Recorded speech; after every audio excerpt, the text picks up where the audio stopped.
This conference will now be recorded. Well, there we have it, everybody. Welcome to our Prophecy Made Easy 4 of 4. Does that sound deflating, Ron? We're at the end of this intro series. I've enjoyed it. I think Ron's enjoyed it, haven't you? Oh, I've loved it actually. Really loved it. And yeah, it's been, just being able to apply things that I guess I already knew over and over again. You sort of start seeing them clearer and clearer. So it's been good. Brilliant. Yeah, so tonight is all about multiple applications. That might sound like a very sort of long, confusing title in regards to prophecy, in regards to anything in the Bible, really. But part of banter, let's open it up. Turn on your mics or your cameras, feel free. Here is a character in the Bible. Here he goes. Does anybody know who this person is? David. Yeah. David, boom, brilliant. And what was a promise that was given to David? His throne established forever. Mm-hmm. Oh, yep. Someone put his descendant. His descendant? His descendant. I like where Zach's going with this. His descendant would build a house for him. Now, which descendant would that be talking about with David? Solomon, of course. Duh. Oh, duh. Okay, Zach. You've been teaching today, haven't you? You've brought that real high school attitude. Duh. You're right. Yeah, Solomon. Last week of term. Which other descendant of David's might it be talking about? This is one of those trick questions, Reese. It's like, who made all things? Yeah. It's like the answer's too easy. Sorry? Jesus. Oh, Jesus. There we go. Oh, Jesus. Zach, you get 2 stars. Well done. Exactly. So in the promise to David, there's this idea of multiple applications. When you read it, the very initial application is his own son. Then you take it further to the spiritual application, and there's Jesus. All right. This next one could be a little bit challenging. On the first day of creation, God made darkness and light. Light. Fantastic. Now in John, we're told that somebody is the light of the world. Who made all things? Robert and Sharon, there we go. I like this. We go to the chat box instead. Robert and Sharon say Jesus. That's right. So even in the sun itself, you can see from creation, it is a primary application. Then there's a spiritual application of Jesus. Great. Let's go to the next example. Thanks, Ron. What's this picture trying to show us? Baptism. Parting of the Red Sea. Yep. Nice. All right. The Red Sea, baptism. What about the rest of the story? Coming out of which country? Egypt. Exodus from Egypt. Fantastic, right? Yeah. So when we read in the Bible coming out of Egypt, you can often see that's talking about coming away from sin. I like to shout it out, baptism. Again, crossing through the Red Sea is a symbol of baptism. And there was somebody else shouted something else. Now I've forgotten that one. The story of Moses and the Exodus, there are so many multiple applications to this. It is just a fascinating story to look at. But what we can see through the Bible already, even outside of prophecy, there are so many instances of multiple applications, which means when we come to prophecy, we can start to apply the same technique as well and think, we're on the same page here because God's already used it before. I think, Reese, I was listening to Justin the other night on Edom, actually, and he was saying with Edom, that there was, and his words, which I thought were good, was there's a primary and a principal application, and Zach, being the school teacher that he is, he could probably explain those terms, what we mean by a primary and principal. Or I could probably not. Sorry, I genuinely don't. So primary with the idea, primary with the idea of being first, you know, like primary school, initial, the beginning. So primary being the first application, and principal being, you know, like the head, the chief, the one in charge, the main application. And I think that's really, like, in all of these examples, it's interesting because, like, I think the David one's really interesting because sometimes we have a tendency to draw a line in prophecy and say, oh, well, this part applies to David and this part applies to Jesus. But what we're going to show with prophecy is that, you know, drawing that arbitrary line is probably not a good practice, because God's got this wonderful ability of taking a whole prophecy and it applies to both quite amazingly well. So there you go. Cool. Let's move on then, Ron, to the next slide. So this is what we're going to be talking about tonight. You might remember, was it last week or 2 weeks ago? We talked about Jesus. Was it last week? I think so, last week, yeah. I do. Yeah. Yep. So bring up that verse there, Ron, that Jesus talks about, Matthew 24. Because the disciples asked him, right, in this context of when you're going to return, what's the sign of your coming? What's the sign of all these things happening? And then Jesus says, well, when you see this abomination of desolation spoken about by Daniel, then immediately after these things, you'll see the sign of the Son of Man appearing. So just next one, Ron. And we even go to the third one, I think. Sorry, I'm a bit behind. There are a lot of innovations on this. I do apologize. So there's the context of this where Jesus is saying immediately after these abominations, or this abomination happens, that's when the Son of Man will return, or that's when Jesus will return. So Jesus puts it all in context as well. What Daniel talks about with this abomination and desolation, after this sign, straight after this sign, that's when I'm going to return. Yeah, so what Ron and I want to do tonight is show you those 3 occasions there in Daniel, 4 actually, sorry, and explain to you what the application was initially, and then start to show how it might refer to something else as well. Yeah. Anything to add to that, Ron? No?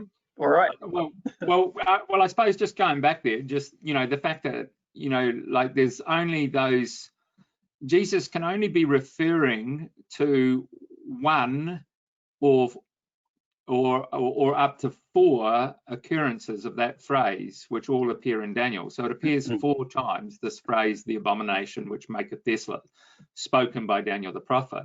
And what we want to look at is he referring to one of them specifically? Are they different events? And on the surface, we're going to see that they appear to be different events, but hopefully we're going to see that overlaying them is the fact that, you know, putting together layering and multiple applications, that it is the one event that is actually the sign. Cool. Brilliant. Yeah, don't forget those 4 key points from seminar 1, all the layering and the direct statements, etc. That's absolutely it. Right. So the very first one of these occurs in Daniel 8. Now I was a little bit cheeky. I chucked them both together because I think they're talking about the same thing, kind of. We did look at this one previously as well. So Daniel 8 is the context of this. We're looking at something which is acting arrogantly against the prince. Very particular, the prince, right? There's a removal of daily sacrifice.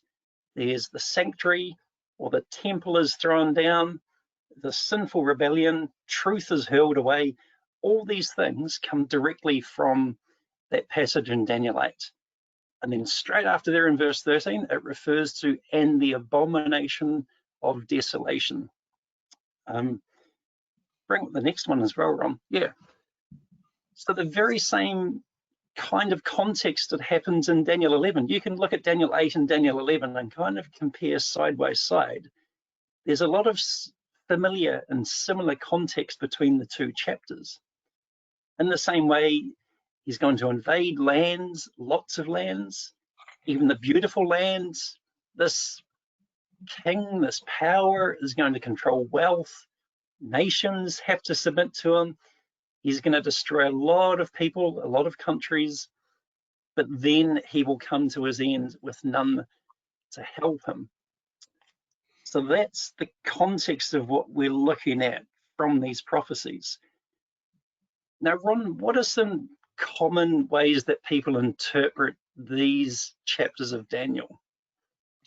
So to look at, I guess, the initial applications, or the primary application, and starting with Daniel chapter 8, we are fortunate in this chapter that we do have some direct statements.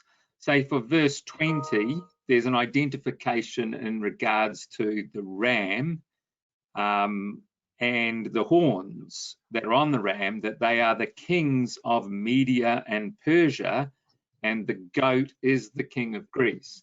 So we do have some direct statements. So we're working off something which is pretty clear. Interestingly enough, when we first moved to Rotorua many years ago, when we were first married, we looked out over our this rental property that we had, and they had the farmer had a paddock down at the below us, and he had a ram and a goat, a big ram with massive curly horns and this goat, two big horns. And one night they were going like hammer and song. Like they were running at each other from like 10 meters back, and like it was just thunderous. It was amazing. It was like actually watching Daniel chapter 8. So this is the story of this conflict of these two powers, and the horns is this conflict. So when you come to look at Daniel chapter 8, the focus, of course, is where this occurs is right at that area where Daniel is there, down in Babylon and Elam near Susa the palace. And the focus of the prophecy develops, and it really all develops into the story of this loudmouth horn, this horn that's different. So out of the development of the goat comes this little horn, and he grows exceeding great towards the south, towards the east, and towards the west. And most people have seen how this applied incredibly to Antiochus Epiphanes. And he became so great and so arrogant that he set his face towards the holy city, Jerusalem. He's the one that added the title Epiphanes to his name, which means God manifest. So he called himself God manifest.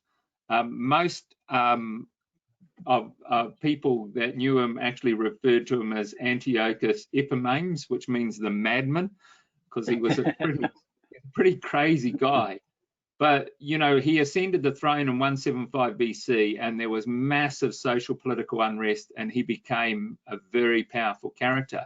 And the interesting thing is what it says in this record in Daniel chapter 8 specifically is that he desecrates the sanctuary, and he puts an end to the daily burnt offerings. Now, this, you know, in its primary application, has an exact fulfillment, and it's proved in the writing of the book of Maccabees.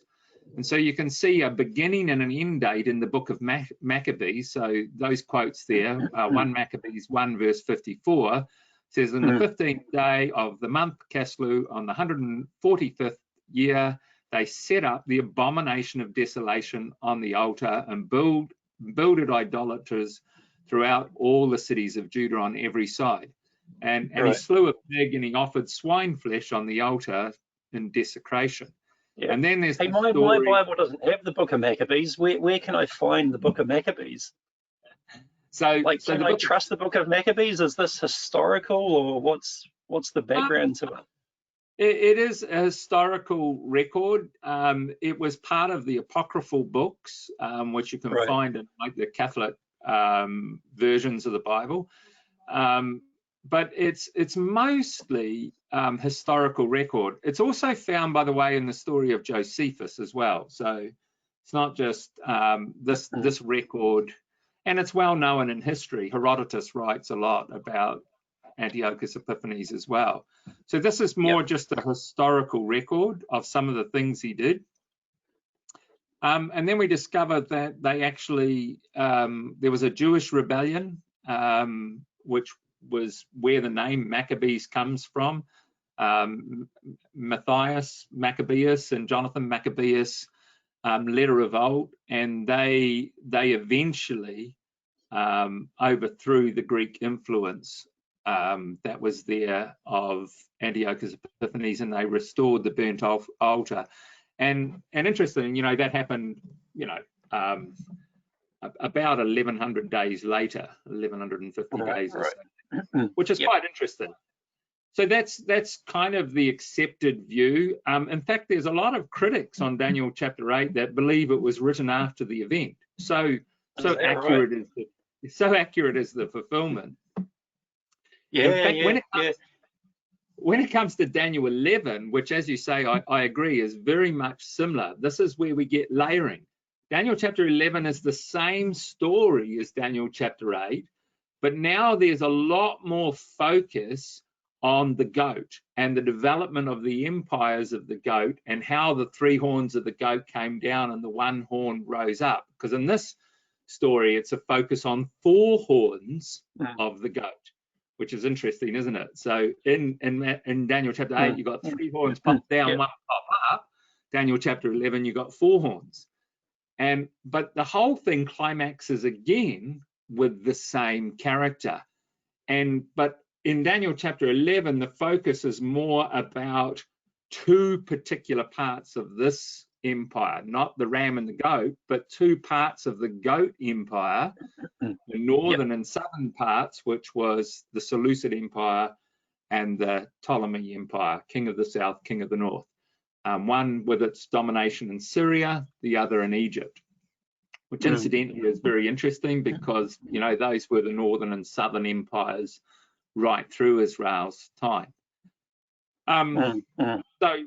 So it develops with that, and then the picture that I've got on the right is the fact that he smacks his palatial tent in the midst of the Holy Land. So you get to Daniel chapter 11, and this loudmouth, bighorn guy that proclaims himself to be so powerful was the same as the same guy in Daniel chapter 8, and he comes and plants his palatial tents in the mountains of Zion, and bang, he's smashed down again.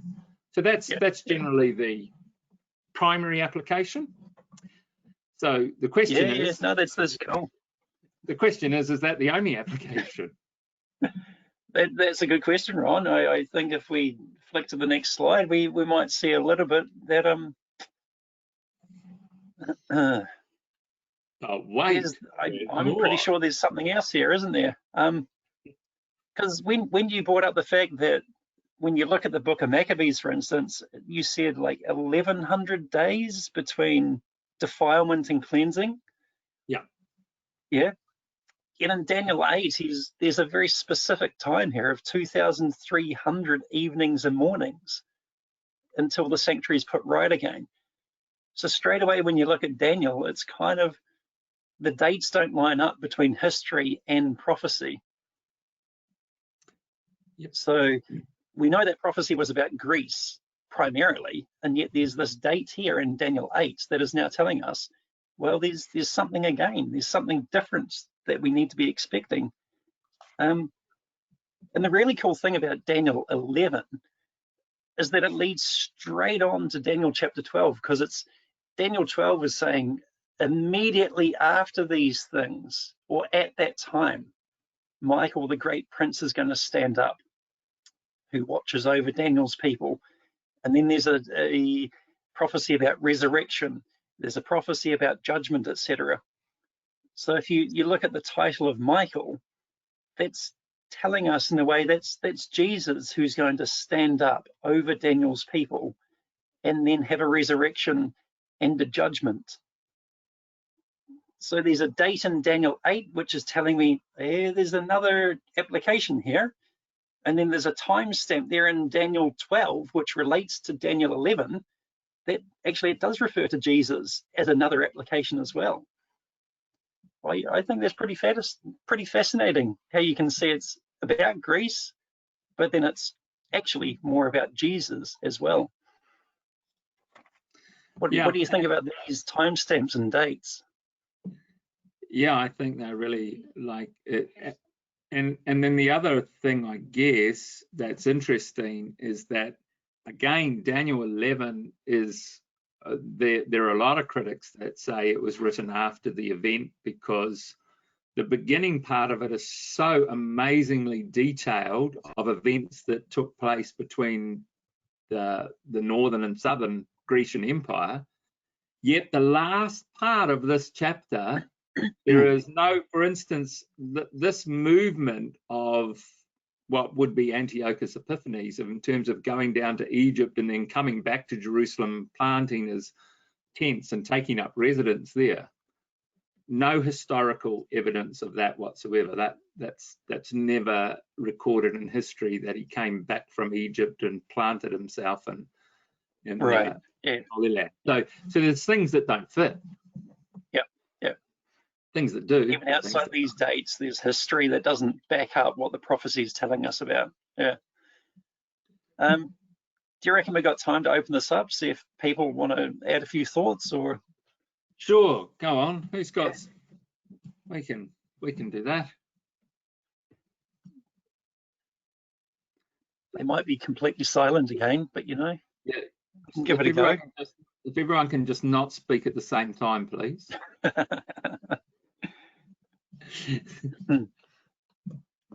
What's the link between Michael and Jesus? How do you make that association? There is a title to the great angel Michael, and then we know that Jesus becomes the ruler over the angels, right? So he takes over that title. I think it's Peter, 1 Peter, 2 Peter, where even the angels are servants to him, if I'm thinking about the right verse.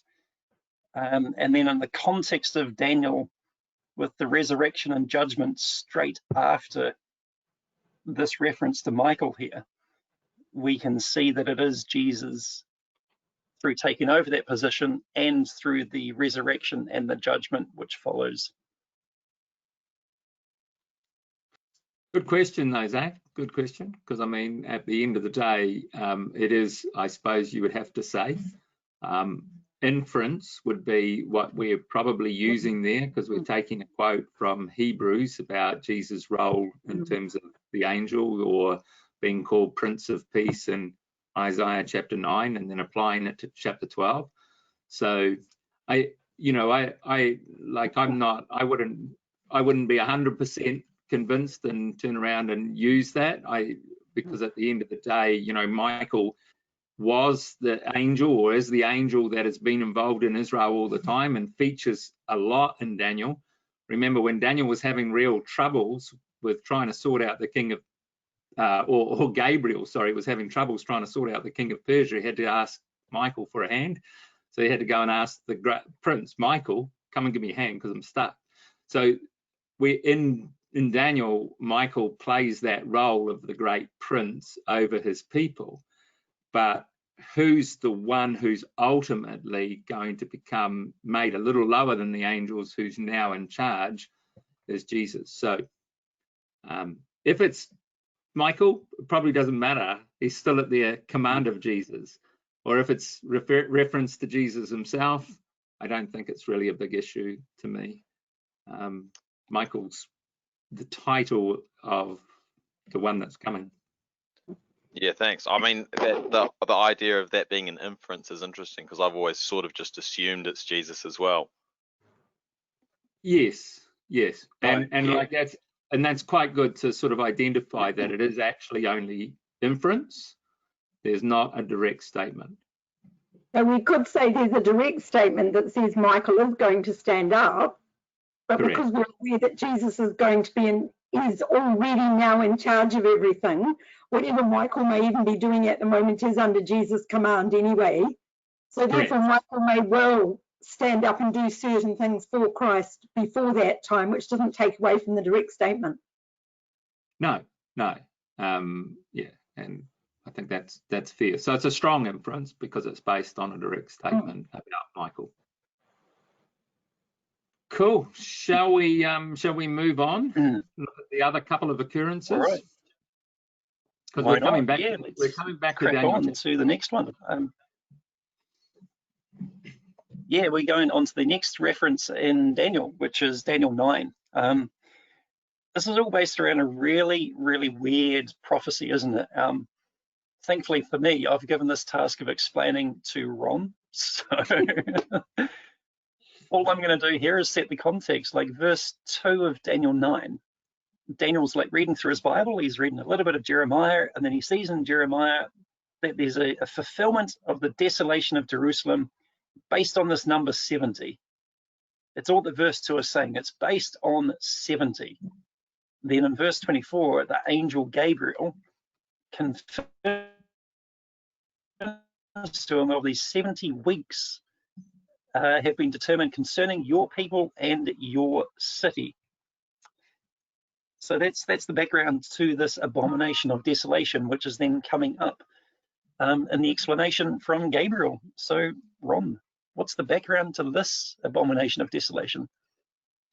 Cool. So I think David made mention of this a couple of weeks ago, that in terms of prophecy, that he had heard umpteen number of well-respected Christadelphian brothers talking on the 70 weeks prophecy, and not one of them had a unified, agreed view on it. So I'm not going to. Are we adding one more unified disagreement to it?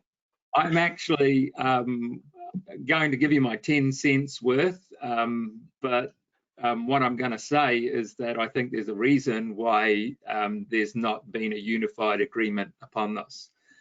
And I think you're right. I think the context, Reese, when you look at this 70 years, you have to see what's going on, and that is that Daniel is deeply emotional about the fact that it's getting to that time. You know, we're getting to that time at the end of the 70 years that is spoken of in Jeremiah chapter 25, verse 11, where it says, the land shall be desolate and they shall serve among the Gentiles for 70 years. And Daniel's right there at the end. He's at the end of that 70 years, and he's saying, how long? And he's praying intensely. And then the prophecy comes and it says, well, you know, God responds immediately to Daniel. And the angel comes and says, I've heard your prayer, and then says, there are yet 70 weeks determined upon thy people.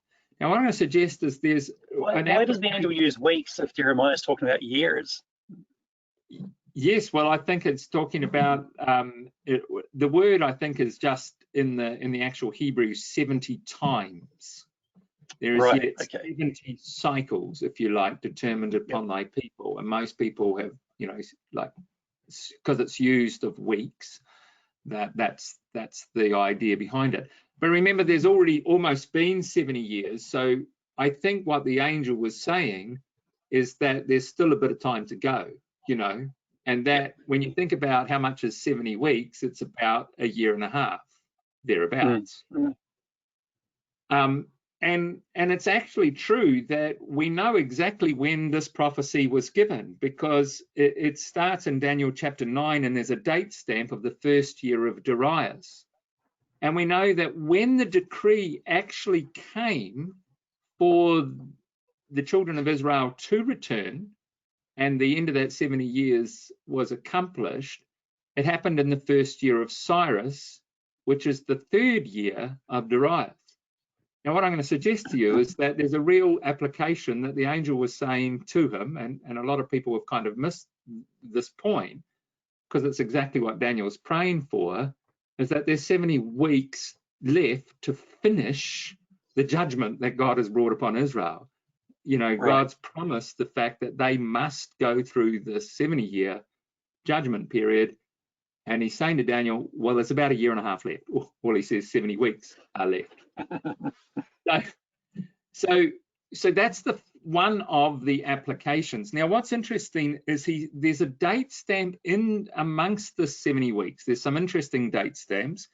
And one of them is that there's 62 weeks unto Messiah the Prince. Now, if we're going literal time again, that's like, well, only just over 1 year. Yep. So that's kind of weird. And what I'm going to suggest to you is that this character Cyrus, that phrase Messiah the Prince, is used specifically in Isaiah chapter 45 of Cyrus, where it says Cyrus my anointed. The Hebrew word is for the Messiah. And in Isaiah chapter 45, that quote you've got there on the top right, thus saith the Lord to Cyrus, his anointed one, whose right hand he has grasped, treading down nations before him, ungirding the loins of kings and opening doors before him. And Cyrus was going to be the one that God is going to use as the instrument to let the people go. And there's an interesting quote you've got there, you see in Ezra chapter 1, verse 1. Now in the 1st year of Cyrus, king of Persia, in order to fulfill the word of the Lord by the mouth of Jeremiah. See, now that's what we just read. That's what Daniel had been studying. And the angel said there's 70 weeks to go. Now you're getting to the 1st year of Cyrus. And he says, in order to fulfill it, it says the Lord stirred up the spirit of Cyrus, king of Persia. So he sent a proclamation throughout his kingdom and put it in writing. And this is the decree of Cyrus, that the Jews could go back, and specifically it says restore and rebuild Jerusalem. And if you are taking notes, 2 quotes of interest. Isaiah 45 verse 13 of Cyrus says, I have stirred him up in righteousness to make all his ways level, and he shall build my city and set my exiles free. And in Daniel 9 and verse 25, what we're reading, it says, now therefore understand that the going forth of the word to restore and build Jerusalem to the coming of an anointed one, a prince, shall be 7 weeks. Then for 62 weeks it shall be built again. So you see here's the word coming after 7 weeks, and then there's 62 weeks later. So I think there's an initial application which kind of fits the story of Cyrus and the rebuilding of Jerusalem. Interesting, the other thing that's fascinating with these 3 quotes, so when you go to Isaiah 45, God says, I've stirred him up. Ezra chapter 1 says the Lord stirred up the spirit of Cyrus, the king of Persia. And in Daniel chapter 10, Gabriel says to Daniel, I couldn't come with you because the prince of Persia withstood me for 3 weeks. And so Michael came to help me. So, you know, like you get this story of the fact that Cyrus needed a hand. He wasn't going to do it. And something was going on in the behind the scenes with the angels, which made him make this proclamation. So I think that's just a fascinating story behind the story of Cyrus. Cyrus is an amazing character. I don't know whether people realize Cyrus was Alexander the Great's idol. Alexander the Great thought Cyrus was amazing. He wanted to imitate Cyrus. He's one of the most respected leaders that ever lived. This statue here of Cyrus, which is really interesting, he's got a Jewish helmet. He's got 4 wings. That statue is actually at Olympic Stadium in Sydney, and it was built in the 2000 Olympics, and it was a symbol of Cyrus, who's really, you know, the symbol of declaration of human rights and the celebration of multiculturalism. So he's the amazing freedom giver. He embraced culture, and he was very kind when he conquered. So that's the first application, which I think is what you might call a primary application. But then Daniel has another layer, which a lot of people convert the 70 weeks into years. And so they say there's 490 years to the time of Jesus and the sacrifice of Jesus. And so this is a common picture. In fact, if you jumped on the internet and you looked at 70 weeks prophecy, this is the type of thing you'll come up with all the time. And you get this trying to break up the 7 weeks, 62 weeks. But what you find with this is, I think it's a little bit of maybe crowbar manipulation to make it fit in. It's like how we have Bible gymnastics. This is kind of date gymnastics going on here, isn't it? Yeah, because no one really knows what was significant about the first 7 weeks till Messiah the Prince. I mean, if the Messiah the Prince is Jesus, then he appears after the first 7 weeks. Well, if you go back to that, means he was around about 400 BC. So that kind of doesn't fit. And then to try to get this time of Messiah being cut off, and then in the midst of the week, and then confirming a covenant to the end of the week, most people try to make it to the stoning of Stephen. But there's a whole lot of things that just don't fit. And no wonder David, says, for everybody that's talked about this subject, it's been very, very challenging. Because I think it's just like looking at first of all, you have to say, how do you convert a day for a year? Because there's nothing in this prophecy that says that. So you start with all sorts of assumptions to get to the story. So that's another application. It may work, it might fit, but then again, even if it does, is that the true application? Is that this one's a very common one in our community, isn't it? That people sort of latch onto this because it relates to Jesus a lot and they're quite happy with it. Yeah. So Reese, there you go. But wait, there's more. I think there's more, because I've heard a lot about that second one that you've brought up, Ron. And the angel Gabriel is telling Daniel, this whole prophecy relates to these things in verse 24. Like, it has to put an end to rebellion. It has to bring sin to completion. It has to atone for iniquity, to bring perpetual righteousness. It's like everlasting righteousness, and anoint a most holy place. So where in that 490 years does any of this happen? It doesn't, absolutely doesn't. Not even an anointing of a most holy place, right? There's no perpetual righteousness in any of that. I mean, Ron could probably go back to the time of his Cyrus one and look at how the Jews rebuilt the wall, and if they built a temple in time and anointed a holy place, maybe that happens in time. Not sure, but I look at these things that Gabriel says, and it tells me, well, there's something more to this prophecy. Yeah. And the fact that it's concluding with, dealing to the abomination which maketh desolate. So you're getting to the end of the same story that in Daniel chapter 8, Daniel chapter 11, now in Daniel chapter 9, we're looking at the same thing, that it's concluding with the same event, the end of this abomination which maketh desolate. And as you say, this challenge to eternity, bringing in perpetual righteousness. Now, there's an essence of what Jesus' sacrifice has done for the believers, for Christians in his sacrifice to do that. But the context of this is natural Israel.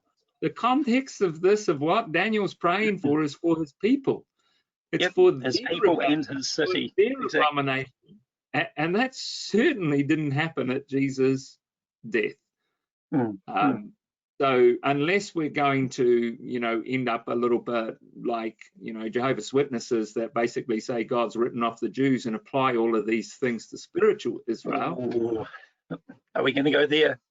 Well, but that's actually what happens. Seventh-day Adventists do the same thing. They take this and they say this is all about the church.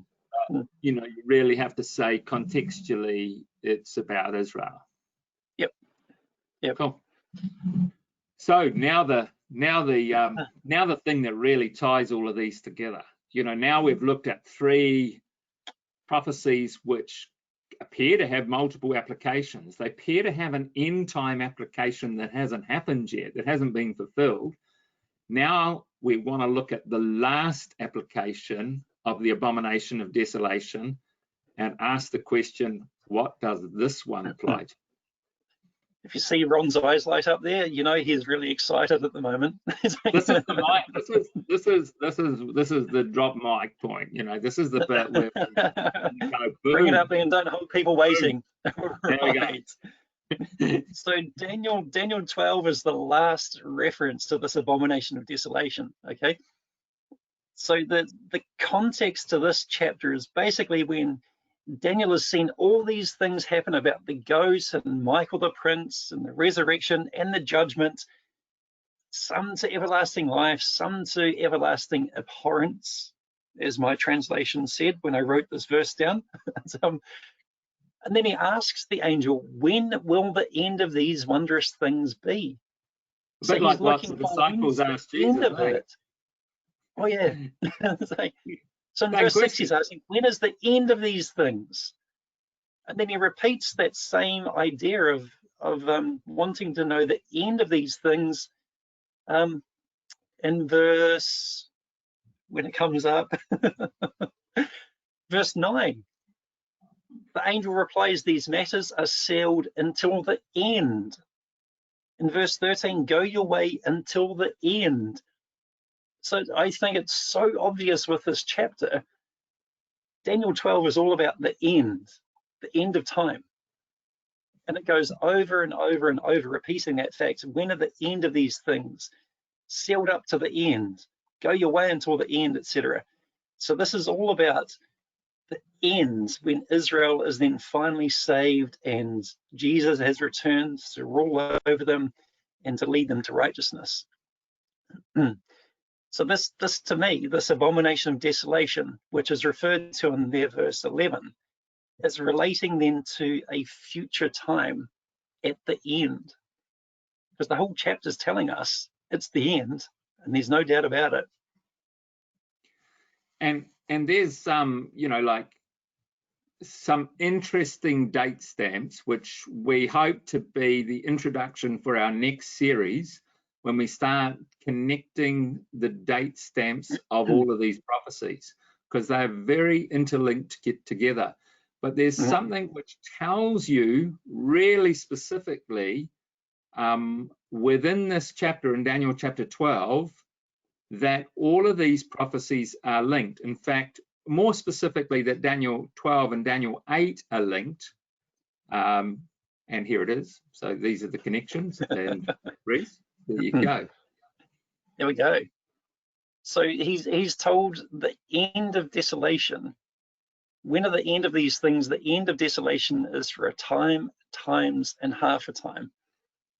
Now, yep, I'm confused about that as much as anybody else reading prophecy, reading Daniel. What is this time? What are these times? What is this half a time? A lot of people are going to tell you, well, it's 3.5 times. And I'm really looking forward to a good explanation on that. Or yep, that's coming. If I give it to you, otherwise Ron's going to give it to you. Then there's another one. The angel tells him there are 1,290 days from the time the abomination is set in place. Again, when are the end of these things?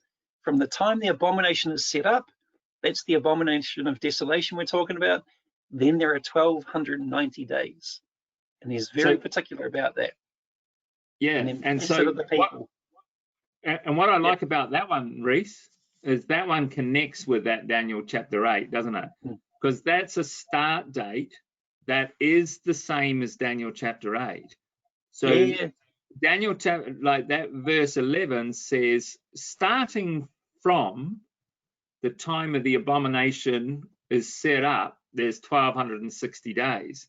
Now remember, in Daniel chapter 8, it says, verse, when I can find it there,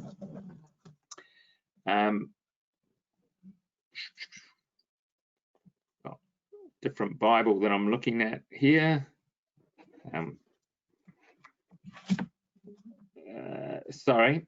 So verse 13, then I heard the Holy One speaking to another one, and who spoke and says, for how long is the vision concerning the regular daily sacrifice, the transgression which makes desolate, and the giving over of the sanctuary and the host underfoot?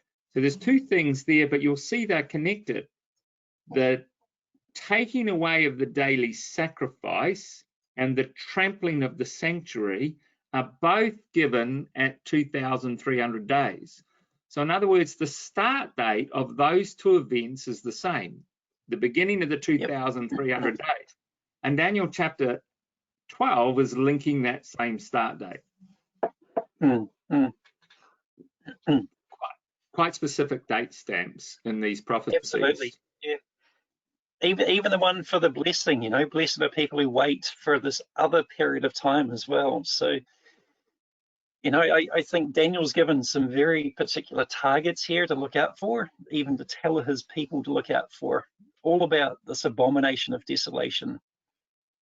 And remember, the whole context of this abomination of desolation is based around Jesus saying immediately after these things, because that's the sign that I am returning. So that's the whole future direction as well. That's telling us after these things, we're going to be looking for Jesus, because immediately after this, that's when he's coming. Yeah. And constantly as you go through those chapters are those, you know, little phrases, I will make known to you what shall be at the latter end, at the end of these kingdoms. So there's constantly that phrase which is trying to point you to this one event when finally there's no more abomination that maketh desolate for Israel.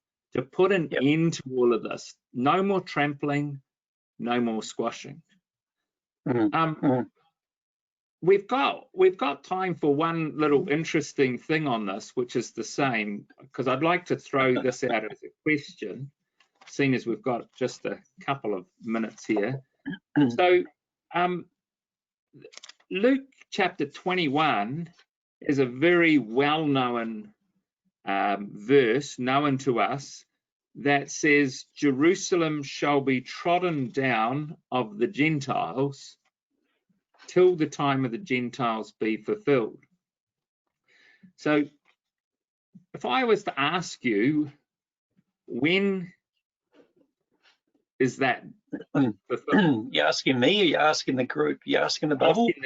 Asking the group. So when it says Jerusalem shall be trodden down of the Gentiles until the time of the Gentiles be fulfilled, which I was just trying to find the quote there.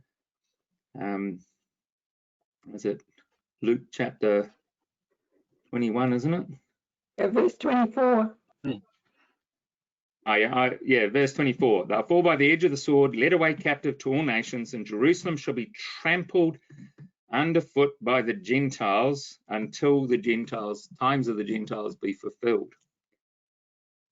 Interesting phrase, by the way, that trampling underfoot appears all the time in Daniel. So, it's the type of question then, Bob? Yeah, when like if you were to look at that verse, when does this happen? When is this fulfilled?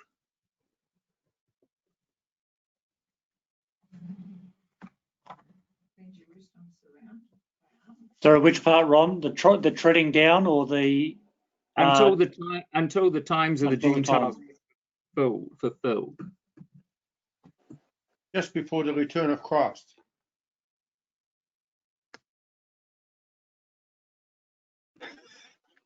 Interesting. Any advances on that? Do you think it means that Israel is in control of Jerusalem, or do we think it means something else? So with that question, Ruth, like that, with that question, what date would you be thinking, or what are you thinking of when you say that? Well, we know that the Jews retook Jerusalem in 1967. Right. That's what I was looking for in terms of the. I thought you might be. in terms of what we might say is our traditional Yeah. view. And yet, like even the most conservative traditional Christadelphian, if you were to ask when Zechariah 14 verse 1 and 2 occur. So Zechariah 14 verse 1 and 2, behold, the day is coming of the Lord when the spoil taken from you will be divided in the midst, for I will gather all nations against Jerusalem to battle, and the city shall be taken, the houses plundered, and the woman raped. After the city will go into exile, and the rest of the people shall be cut off from the city. So even the most traditional Christadelphian view would believe that's future because of the context of Zechariah chapter 14. So when you think about what Jesus is saying is Jerusalem will be trodden down and undergo treading down of the Gentiles until the times of the Gentiles be fulfilled. Yet Zechariah chapter 14 is saying that Jerusalem's going to be trodden down again. So 1967 may have an application. It might be an application of Israel taking back Jerusalem, but it is not the fulfillment of what Jesus said, because Jerusalem is going to be trodden down of the Gentiles again. So the fulfillment of Jesus' words can't happen until he returns. Would that be reasonable? Jackie's got a hand up. It felt like 1967, I can assure you. What's that? It felt like it in 1967, I can assure you, which was only 20 years after the founding of the State of Israel. Yeah, and I think that's the thing that we do with prophecy is when massive things happen, we tend to latch onto things and say, you know, this is it. But if we're really critical and look within the context of what's saying, there are some, you know, quite specific, I suppose, challenge to eternity statements, like this shall never happen again, or they shall never be put to shame, or which tell us that there's a multiple application. So I'm just throwing that out there, that there, even in this quote, there's definitely a multiple application regarding the treading down of Jerusalem, because it has to be trodden down again. So the times of the Gentiles aren't completely fulfilled because they have their moment, even if it's a short moment. We often overlook a half a verse. It is recorded actually in Matthew and in Mark, and I'll just take the Matthew one, and it talks about the abomination of desolation, and then Jesus goes on to speak about what happens after this abomination of desolation. But then verse 21 is the one that I'm interested in, and it says, for then there will be great tribulation such as has not been since the beginning of the world until this time. And then he adds, no, nor ever shall be. So in other words, this is going to be the final, the absolute final. There's not going to be anything after this. And Jesus says that in Matthew, and he says it in Mark. Yep, and I think that's one of those challenges to eternity again. So I think that's where we're going to pick up, where we're going to start when we come back, is to look a bit closer at these date stamps of this time of trouble such as never was, and of references towards the treading down of Jerusalem, and just look at what the Bible says and see if we can put all of those quotes together, and then see if we can paint the picture of what they're talking about. Hi, Larry. Brilliant. Thanks, Ron. I loved it. Thanks, Reese. That was excellent. It's been fun. I just really enjoy it. I love actually. I like the, you know, like I really enjoy the primary application as well. The historical stuff really fascinates me to see how it plays and it's built. But always got an ear open to the fact that, you know, maybe this is not the end of the story. I think that's the key thing here as well, because there are so many multiple applications, and then the primary or the main one that we're looking at, the future, the kingdom, Jesus. So it's trying to say that, well, maybe there are different answers to these chapters that we're looking at. There's not just one be all and end all. There are multiple ways that we can look at it. People, if they're getting confused by all this noise that's around about different interpretations, whatever, it's like maybe they're all actually correct in their own way, or the ones that you choose to hang on to, you know, maybe they got good substance to them, but they're all leading towards the kingdom and towards Jesus. I don't know if Robert's still on, but I thought his analogy on Sunday is quite good for this concept of multiple application. This idea of a fire alarm, you know, like all of these, why are all of these original things recorded for us in prophecy? Is it's almost like God is showing us, you know, what the fire drill is like, what the environment's going to be like, and what the evacuation plan, you know, we should undergo when we hear the fire alarm. And so, you know, like Jesus' fire alarm was go and look at the abomination of desolation, because you'll see this in Antiochus Epiphanes. Someone like this is going to be around. It's going to sound like this. It's going to look like this.